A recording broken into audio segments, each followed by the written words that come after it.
Sir ನಮಸ್ತೆ. ನಮಸ್ತೆ. ತಮ್ಮ ಹೆಸರು ಸರ್? ಚಂದ್ರರಾಜ್ ಶೆಟ್ಟಿ. ಚಂದ್ರರಾಜ್ ಶೆಟ್ಟಿ. ಇದು ಯಾವುದು ಊರು ಸರ್ ಇದು? ಇದು ಮಂಗಳೂರು ತಾಲೂಕು ಪಡುಪೇರವರ ಗ್ರಾಮ, ಅಲ್ಲಿ ಮರವಳ್ಳಿ ಎಂಬ ಪ್ಲೇಸ್. ಬಜ್ಪೆ ಹತ್ತಿರ ಬರ್ತದೆ. ಹಾಂ, ಬಜ್ಪೆ ಹತ್ತಿರ. ಹಾಂ, ಸರಿ.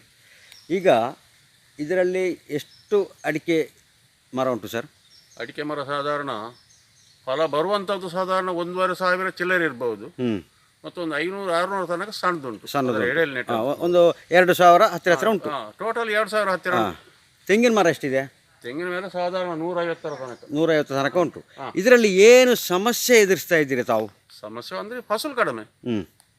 ಫಸಲು ಕಡಿಮೆ ಮತ್ತು ನುಸಿ ರೋಗ ಮತ್ತು ಅದು ಉಂಟಲ್ಲ ಕೀಟ, ಅದೊಂದು ಸಿರಿ ಕೊಳೆಯುವಂತ ಕೀಟ. ಹೌದು. ಮತ್ತೆ ಮುಟ್ರಿಕೆ ಕುಂಟು ಸಿರಿ ಅಂತ ಇಲ್ಲಿ ಹೇಳ್ತೀವಿ, ಕನ್ನಡದಲ್ಲಿ ಮುಟ್ರಿಕೆ ಅಂತ ಹೇಳ್ತೀವಿ ನಾವು.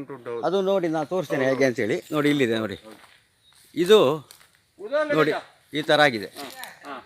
ಈ ಥರ ಆಗಿದೆ, ಇದು ಈ ಥರ ಬಂದಿದೆ. ಇದು ಎಲ್ಲ ಸಣ್ಣ ಸಣ್ಣ ಎಲೆ ಕಟ್ ಕಟ್ ಕಟ್ ಕಟ್ ಕಟ್ಟಾಗಿ ಅಂಥವು ತುಂಬ ಇದೆ ಇಲ್ಲಿ. ಈಗ ತಾವು ಸರ್ ನಿಮಗೊಂದು 3 ತಿಂಗಳಲ್ಲಿ ಇದೊಂದು ಆರೋಗ್ಯವಾದ ಒಂದು ಗಿಡ ಮಾಡಿ ಕೊಟ್ಟರೆ ನಾವು ನಿಮಗೆ ಏನು ಅನಿಸ್ಬೋದು? ಸಮಾಧಾನ ಆಗ್ತದೆ, ಭಾಳ ದೊಡ್ಡ ಖುಷಿ ಆಗ್ತದೆ. ಖುಷಿ ಆಗ್ತದೆ ಅಲ್ವಾ? ನಾನು ಶ್ರಮ ಪಟ್ಟಕ್ಕೆ ನನಗೆ ಸಿಕ್ತು ಇದರಲ್ಲಿ.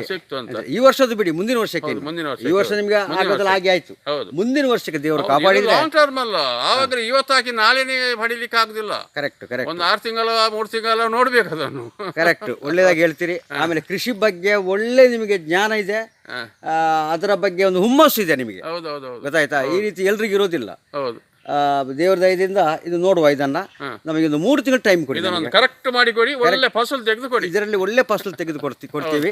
ಆಮೇಲೆ ತೆಂಗಿನ ಮರದಲ್ಲೂ ಅಷ್ಟೇ 6 ತಿಂಗಳು ಟೈಮ್ ತೆಂಗಿಗೆ.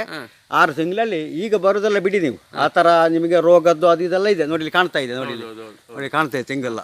ಈ ತೆಂಗು ಈ ಇದರಲ್ಲಿ ನಿಮಗೆ ಕಾಯಿ ಹಿಡಿದಿರೋದು ಎಲ್ಲ ಸಣ್ಣ ಸಣ್ಣವು. ಆಮೇಲೆ ಅಷ್ಟು ಏನು ಇದಿಲ್ಲ, ಒಳ್ಳೆ ಕಾಯಿ. ಒಂದು 4 ಗೊನೆ ಸಿಕ್ಕಿದ್ರೆ ಸಾಕು ನಿಮಗೆ, ಒಳ್ಳೆ ಕಾಯಿ. ಹೌದು, ಆ ಥರ ಮಾಡಿ ನಾವು ಕೊಡ್ತೇವೆ ಅದನ್ನು. ಸರಿ ಸರಿ ಸರಿ ಸರಿ, ಅಷ್ಟೇ ಭರವಸೆ ಇದೆ. ನಾವು ಇನ್ನೊಂದು ಸಲ ಬಂದು ಇದನ್ನು ನಾವು ವಿಡಿಯೋ ಮಾಡ್ತೀವಿ, ಆವಾಗ ನೋಡುವ, ಹೇಳುವ ಏನು ಅಂತ. ಆಯಿತು, ನಮಸ್ತೆ ಸರ್. ಸರಿ.